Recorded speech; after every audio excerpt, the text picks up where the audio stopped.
దినాలు క్షణాల్లా గడిచిపోతున్నాయి.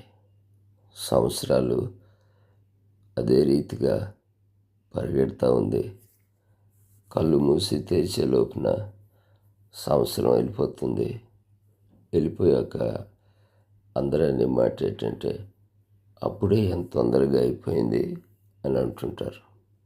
అయిపోయిన సంవత్సరం నీ వైపు ఏం చేశావని అడిగితే మాత్రం ఎవరి దగ్గర జవాబు ఉండదు. ఏదో బతికేస్తున్నామంతే. ఎలా బతుకుతున్నామో ఆ బ్రతుకు పరలోకానిక మరి నరకానిక అనే ప్రశ్న మనిషిలో ఉండదు. బతికినంత వరకు ఏ ఆలోచన ఉండదు. గుడ్ మార్నింగ్ ప్రియులారా. ఇలాగా మొదటగా మీతో ముచ్చటించడం మంచిదనిపిస్తూ ఉంటుంది.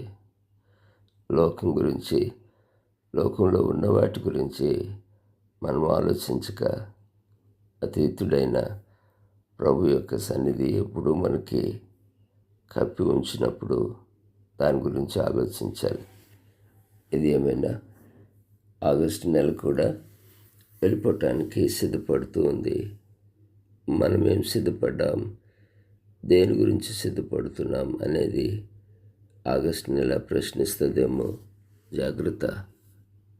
అది ఏమిటి అంటే ఈనాటి మాట యోబు గ్రంథం 9వ అధ్యాయం 4వ వచనంలో, క్షమించండి 5వ వచనం యోబు గ్రంథం 9వ అధ్యాయం 5వ వచనం ఏం రాయబడి ఉంది అక్కడ అంటే, వాటికి తెలియకుండా పర్వతములను తీసివేయువాడు ఆయనే.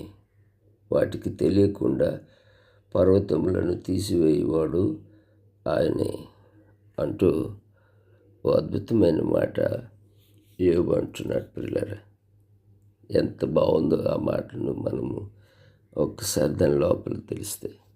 ఏమిటి అంటే, పర్వతాలు ఉన్నాయి కదా, అది మహాపర్వతాలు, అది గొప్ప పర్వతాలు. మరి అలాంటి గొప్ప పర్వతాలను కూడా ఆ పర్వతాలకే తెలియకుండా ఆయన దాన్ని మాయం చేయగలవాడు, తీసేసేవాడు. ఏమండి, ఆపరేషన్ చేసే వ్యక్తికి అనస్థీసియా ఇచ్చి ఆపరేషన్ చేస్తారు. ఎందుకంటే ఆ నొప్పి తెలియకూడదని, ఆ కోత, ఆ బాధ అతడు అనుభవించకూడదని. కానీ అది అక్కడి వరకే, ఆ ఆపరేషన్ జరిగేంత వరకే. కానీ ఆ తర్వాత ఆ వ్యక్తి ఆ మత్తులోంచి వచ్చాక నరకయాతన పడవలసిందే కదూ. కానీ ఇక్కడ దేవుడు ఏమంటున్నాడు తెలుసా? అలాంటి గొప్ప పర్వతాలు, కన్నీళ్ళు, నువ్వు అనుభవిస్తున్నటువంటి ఆ యొక్క బాధలనే పర్వతాలు, కన్నీళ్ళనే పర్వతాలు, పడుతున్న కష్టాలనే పర్వతాలు, వాటికి తెలియకుండానే మాయం చేయగలవాడు. వాటికి తెలియకుండానంటే కష్టానికి తెలియకుండానే ఆ కష్టాన్ని మాయం చేసి తీసివేసేవాడు ఆయనే అంటున్నాడు యోబు. యోబు మాటలు మరి తతిమా స్నేహితులకి అర్థం కావట్లేదండి, అర్థం కాదు కూడా.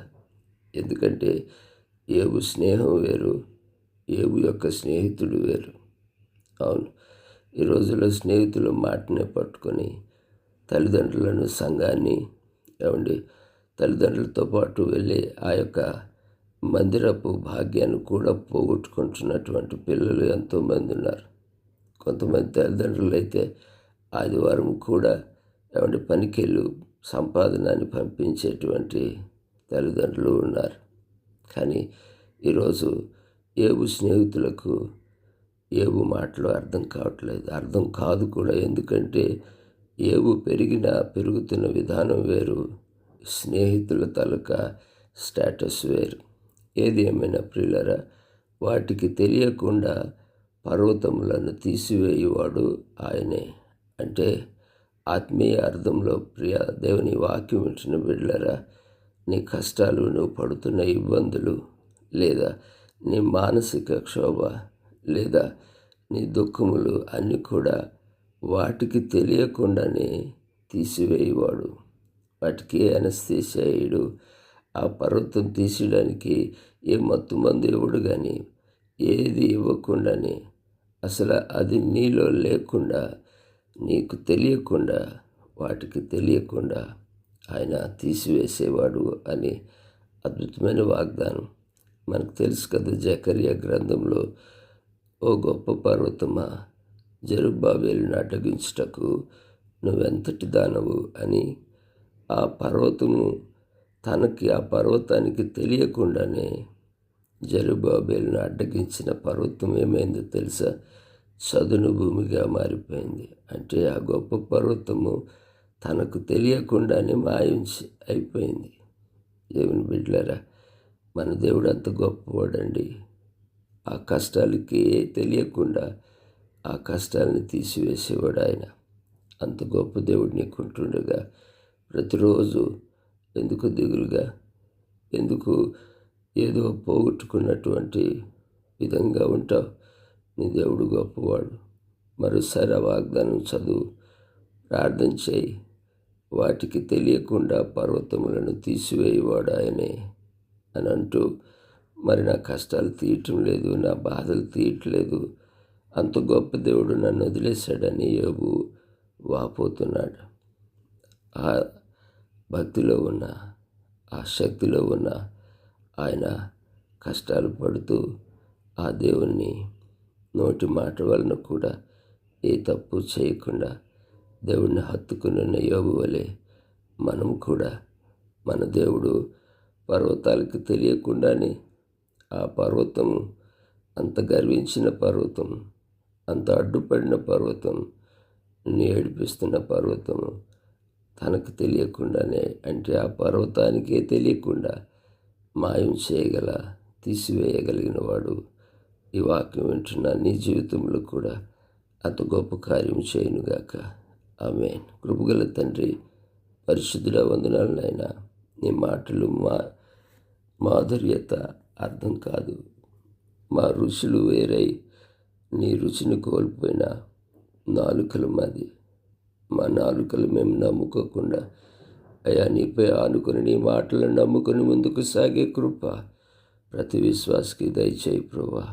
నిజమే నాయనా, గొప్ప పర్వతాలు వాటికి తెలియకుండానే తీసివేయగల సమర్థుడు అని నేను స్తుతిస్తూ ఆరాధిస్తూ, మా కష్టాలు, కన్నీళ్ళు, మేము పడుతున్న ఇబ్బందులు అయ్యా మీరు అట్టి రీతిగా వాటికి తెలియకుండానే వాటిని మాయం చేసే దేవుడు అని నమ్ముతున్నాను. నన్ను, నా కుటుంబాన్ని, నన్ను, నా జీవితాన్ని చేతిలో పెడుతూ యేసయ్య నామములో ప్రార్థించి అడిగి వేడుకుంటున్నాను తండ్రి. ఆమేన్. తండ్రి, కుమార, పరిశుద్ధాత్మ త్రియేక దేవుని దీవెన సన్నిధి మనందరికీ తోడైండును గాక. ఆమేన్. God bless you. Have a blessed day. Amen.